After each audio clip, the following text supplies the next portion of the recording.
સરદાર ગુર્જરી ડિજિટલમાં મહત્વના સમાચારો પર એક નજર. ડાકોર બ્રિજ પર અકસ્માત. આઈસરને અજાણ્યા વાહનની ટક્કર વાગતા ડિવાઈડર સાથે અથડાયું.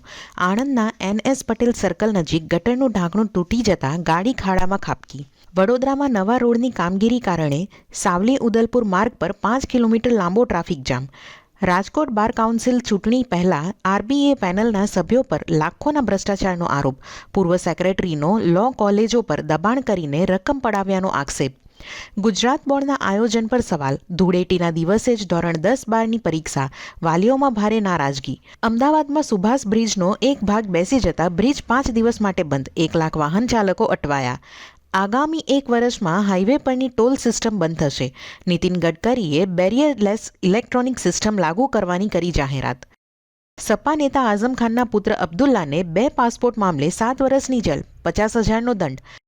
પાયલોટના વીકલી રેસ્ટ અંગેનો આદેશ તાત્કાલિક અસરથી પરત ખેંચાયો. ઇન્ડિગો સંકટ બાદ DGCAનો નિર્ણય. પુતિનની ભારત યાત્રા વચ્ચે ટ્રમ્પે વધુ 2 દેશો કાંગો અને રવાન્ડા વચ્ચે કરાવી શાંતિ સમજૂતી. 30 વર્ષનો સંઘર્ષ સમાપ્ત.